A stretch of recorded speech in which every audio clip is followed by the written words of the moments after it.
This is my public service message to the Lakota tribe, a tribe that I would hope will, number one, mentor me and give me their guidance, and number two, become my ambassadors of forgiveness worldwide as this thing takes off.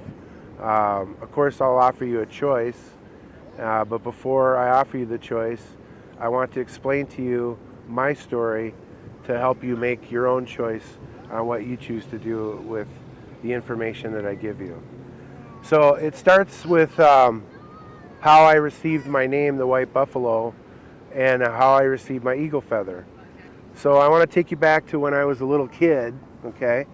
And my dad, before I ever went into Boy Scouts, uh, one of the best things that ever happened to me as a kid was I spent a year as it was called Indian Guides, okay? And it was like a precursor to becoming a Boy Scout, where you could learn about the Native American culture and learn the truth about our brothers and sisters that were that kept this land safe before everyone else came in and started beating the crap out of it. Okay, so this message isn't just for the Lakota tribe; it's for all Native American brothers and sisters across our great nation. Okay, um, my name is Gary Crosby Klobitsky Jr., also known as Biddy. But my spirit name is the White Buffalo, or White Buffalo, okay? And here's how I got it. I was a little kid at my first meeting of Indian Guides, and the Indian shaman was handing out the eagle feathers to each little kid. And he would bless each little child with their spirit name and hand them their eagle feather. And then the child would do their happy buffalo dance, and they were all so happy. And for some reason, he kept me for last, and he handed out these beautiful names to each little kid, and their eagle feather. And I got to watch as each little kid was so excited to get their name, and got their eagle feather, and then started their happy buffalo dance. And I was so you can imagine being the last in line how excited I was to get my eagle feather and to get my spirit name, and anyways, I was super excited. Now, I was kind of a chubby little kid, not skinny and muscular like the cool kids. Well, actually, I had big muscles, but that's neither here nor there. But I was a chubby little kid with zits, okay?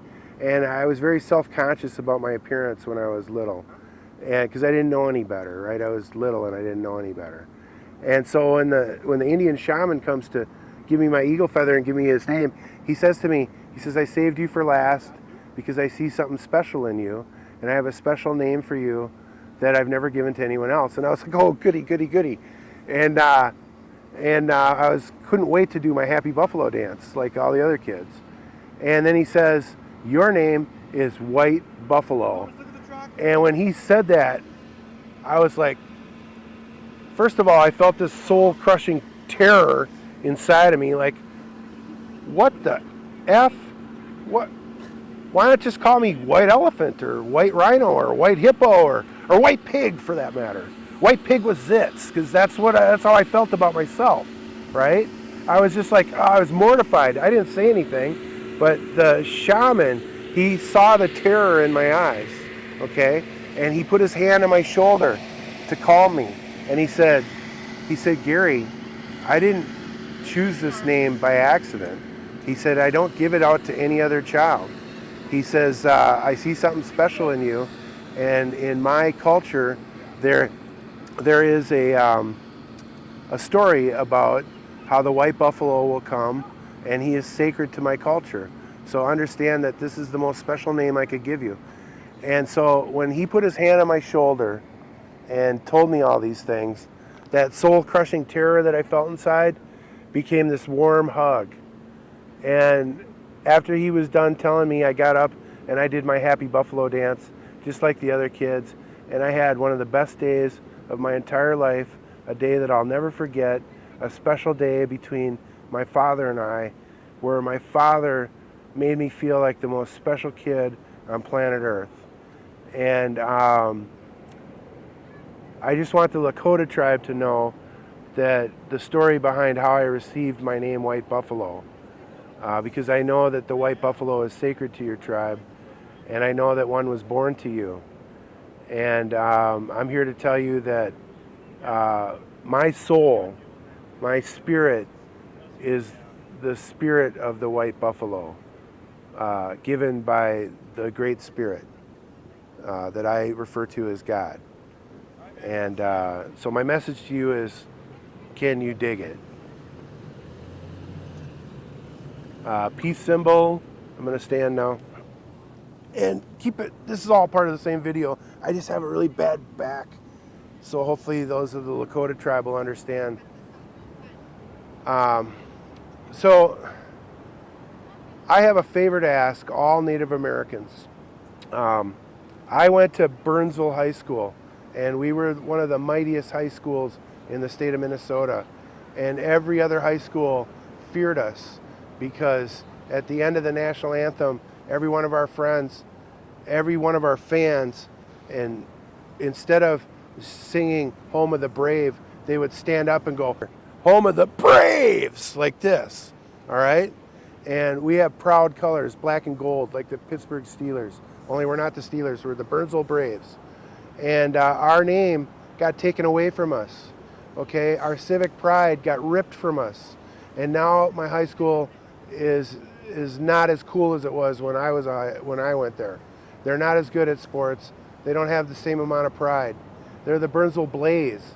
And after they got named the Burnsville Blaze, they burned half the school down in protest. That's how pissed the students were. Pardon my French, Mom. And I'm asking you, the Native American people, to give my high school, the Burnsville Blaze, back their pride, their civic pride, and help them become great again, and help them become the Burnsville Braves, okay? The Burnsville Braves as a message of peace, as a message of understanding, as to honor our Native American brothers and sisters, not to dishonor you, but to honor you. We honor you, okay? Please give us back our civic pride. Please give us our name back. It's up to you. It's freedom of choice. So to my high school mates, I want to say, can you dig it? All right? That's my theatrical part. Anyways, next message is this to the Lakota tribe. I personally want to seek the guidance of your elders and shamans, and most specifically the granddaughter of Black Elk, who I have heard sing her songs of peace at your monument, Crazy Horse, for a decade now. She speaks, but when she speaks, what I hear in my head is an incredible song of forgiveness, the kind of song of forgiveness that the world needs to hear. I'm asking you for your help, and in return, I will give you the help of the white buffalo.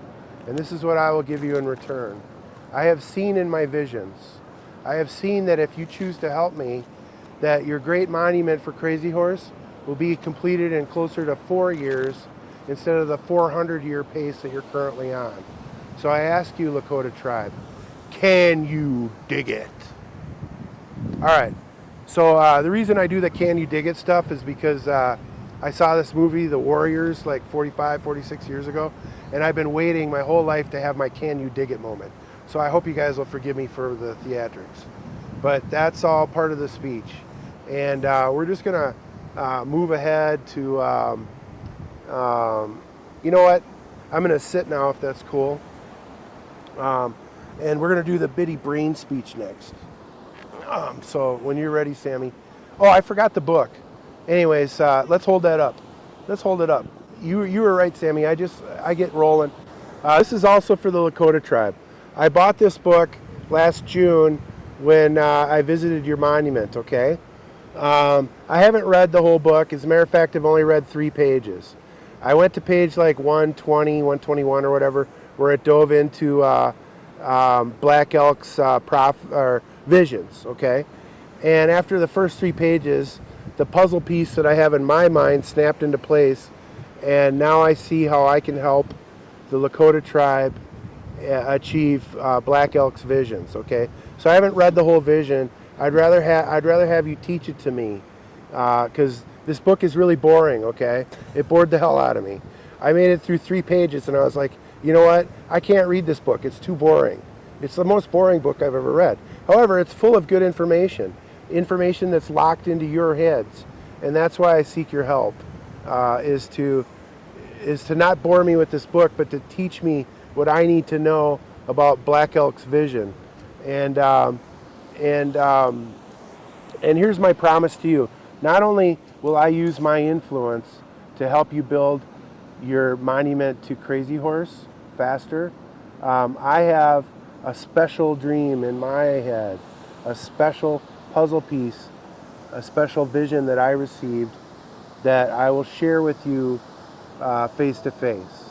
But the gist of it is this: after the monument to Crazy Horse is complete, which it might take longer than my lifetime to do it, I don't know, but I see in my visions that not only will you complete this monument to Crazy Horse, that in the future the world will want you to make another monument, a tribute to Black Elk and his vision of the future.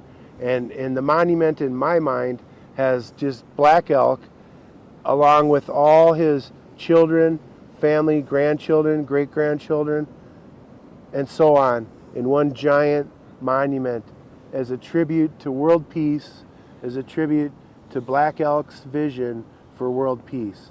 I want you to know that his vision is one of the 6.67 billion puzzle piece equation in my mind. I have gotten 6.67 billion visions. Whether or not you choose to believe me is your choice, and I'll talk about that in a future video. But anyways, that's what I had to say about Black Elk's book, and can you dig it? There, we did it.